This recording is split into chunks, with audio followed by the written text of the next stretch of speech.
Hi అండి. Your good name? Akhil. ఇప్పుడు అలేఖ్య చిట్టి పికిల్స్ చాలా అంటే వరస్ట్గా మాట్లాడింది అమ్మాయి అంటే చాలా గుడ్ అండి వాళ్ళు.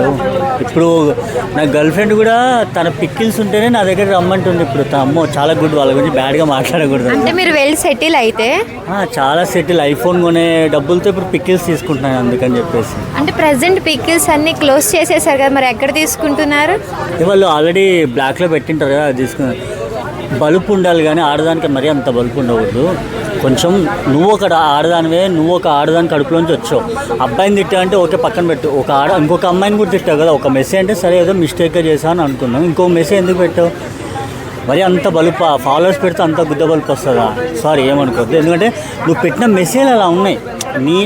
నువ్వు చేసిన దానికి నీ తల్లిదండ్రులు తిట్టుకుంటాను అందరూ, అది నీ మిస్టేక్. అది ఫాలోవర్స్ పెడితే ఆ బలుపు పెరగకూడదు ఎప్పటికీ, అది అంటున్నాను. అంటే తను వీడియో రిలీజ్ చేసింది, బై మిస్టేక్ ఒక్కరికి పంపించబోయి ఇంకో అతనికి పంపించేశాను, ఆర్ట్ఫుల్గా సారీ చెప్తున్నాను కూడా వీడియో చేసింది కదా. సరే అండి, పక్కన వాడికైనా సరే ఏదో వేరే వాళ్ళకి పెట్టిన ఆ మాట రాంగే కదా అది. అంటే ఆ వర్డ్స్ వాయిస్ మెసేజ్ కదా, అది మెసేజ్ టైపింగ్ అది, వాయిస్ మీద తన వాయిసే కదా పెట్టింది. సరే అదే పక్కన పెడతాం. ఇంకొక అమ్మాయికి కూడా పెట్టింది కదా, సరే అదంటే రాంగ్గా ఏదో మిస్టేక్ అనుకుందాం. ఇంకొక అమ్మాయికి పెట్టి అదేమైంది? ఇళ్ళల్లో పని చేసుకొని నీ పిక్కిల్స్ తినాలంటే ఇళ్ళలో పని చేసుకోవాలా? మరి అంత అంటే నీ పిక్కిల్స్ అంత దరిద్రంగా నువ్వే చెప్పుకుంటున్నావు కదా ఆడ. ఎందుకని సడన్గా అన్ని క్లోజ్ చేసేసుకొని కామ్గా కూర్చుని, వాళ్ళ అక్క చూస్తే నాకేం సంబంధం లేదు, నేను పెళ్లి చేసుకొని పక్కకి వెళ్ళిపోయాను, అక్కడ ఏం జరిగిందో ఆ పిల్లకి ఆ పిల్లోడి మధ్యలో ఏం జరిగినో నాకు తెలీదు, నన్ను ఎందుకు ఇన్వాల్వ్ చేస్తున్నారని వాళ్ళ అక్క అయితే అంటుంది.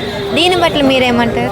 ఫస్ట్ ఆఫ్ ఆల్ జనాలను అనాలండి, ఎందుకంటే ఏదో వాళ్ళు పెడుతున్నారని చెప్పేసి తన ఫాలోవర్స్ కొట్టేస్తారు. వీళ్ళకి ఫాలోవర్స్ పెరిగిపోతుందని చెప్పి యాటిట్యూడ్ పెరిగిపోతుంది.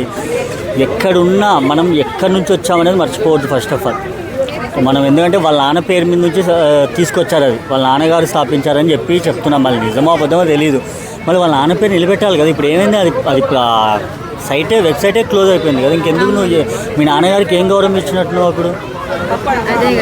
అండ్ అందుకే చూసుకోండి, మీరు ఏదైనా బిజినెస్ పెట్టేటప్పుడు కస్టమర్ అనేది చాలా ఇంపార్టెంట్. మీకు ఎప్పుడైనా ఫస్ట్ వీడియో పెట్టేదేమో దేవుడు అది అంటారు, తర్వాత ఇట్లా తిడుతున్నారు. అండ్ వీళ్ళే పికిల్స్ అనే కాదు, ఏ బిజినెస్ అయినా సరే కస్టమర్ ₹1 వాడి ఇష్టం, అది అడుగుతాడు. ఎందుకంటే వాడికి ఆ హక్కు ఉంది. మీరు చెప్పే రేట్లకి ఒకవేళ మీరు ఏమైనా డిస్కౌంట్ ఇస్తే అడుగుతాడు.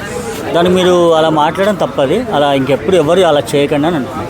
వెలుగులోకి వచ్చి మనకి అలేఖ్య చిట్టి పికిల్స్ ఇప్పుడు ఫేమస్ అయిన వాళ్ళు మ్యాక్సిమం అందరూ చికెన్ పికిల్స్ అన్నీ మ్యాక్సిమం పికిల్సే పెట్టుకుంటున్నారు. సో మనకి తెలియకుండా ఇంకా ఎన్నో దారుణాలు ఉండొచ్చు కదా. కానీ ఎవరు ఇంత దారుణంగా ఎవరు మాట్లాడలేదు కదా. ఇప్పుడు యాక్చువల్గా నేను రీల్స్ చూస్తుంటే ఒక రీల్ వచ్చింది, సమ్ చికెన్ పికిల్ ₹140 అంట.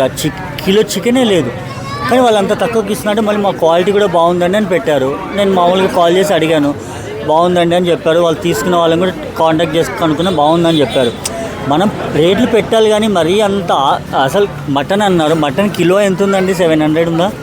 800 వేసుకున్నా కూడా దానికి మీరు ఖర్చు ఒక 200 పెట్టినా 1000 పెట్టినా బాగుంటుంది. ½ కిలోనే 1400 అంటే ఎక్కడికి పోవాలండి? నాకు అర్థం కావట్లేదు. అలా అంటే మేబీ అంబానీ వెళ్ళి కొనుక్కోవాలేమో. అంబానీ అంటే ఇంక ఇక్కడ కష్టం అండి ఇంకా.